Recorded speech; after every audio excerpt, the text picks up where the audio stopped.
Hello guys, welcome to Biblical Stories for Kids.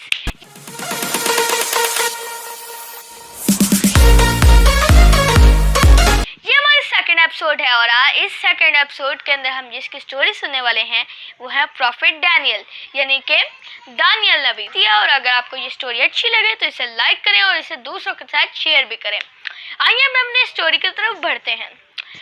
उस time का जो बादशाह था वो दारा बादशाह था और दारा बादशाह ने 120 नाज़िम मुकर्रर किए थे जो मुमलिकत पर हुकूमत कर सके और उन नाज़िमों के ऊपर उसने 3 वज़ीर मुकर्रर किए थे।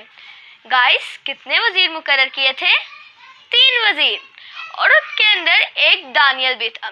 दानियल बहुत अक्लमंद था, दयानतदार था और वो उन लोगों से आगे निकल रहा था। इसलिए वो जब बाकी के उसके साथ वजीर थे और वो नाज़िम थे वो उससे जेलस होना शुरू हो गए और वो प्लानिंग करना शुरू हो गए कि कैसे बादशाह को इसे खिलाफ कर सके, क्योंकि बादशाह भी दानियल को पसंद करता था, कैसे उसको उसके खिलाफ कर सके।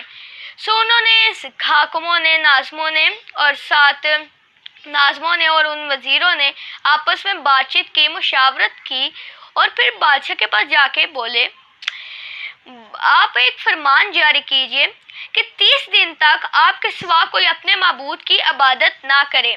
अगर वो इबादत करे तो उसको शेरों की मान में डाल दिया जाएगा।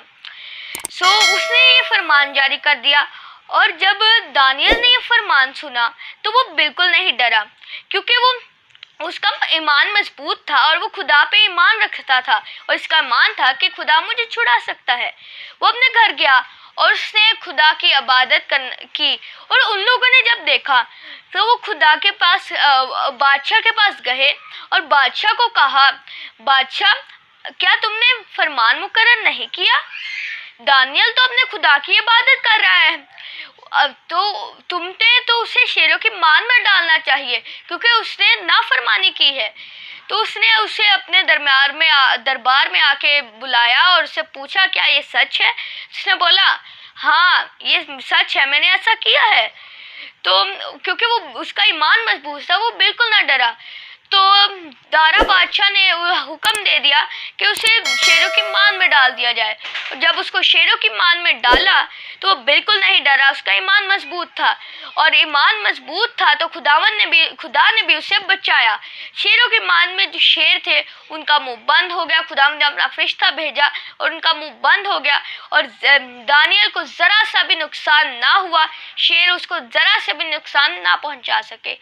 और जब बादशाह तो सारी रात सो ना पाया क्योंकि वो दानियल को पसंद करता था, फिर वो सुबह सवेरे उठा और उनके पास गया और वो मांत के पास गया और गमगीन नाक आवाज़ से उसको आवाज़ दी, दानियल, क्या जिस खुदा की तू इबादत करता है क्या उसने तुझे छुड़ाया?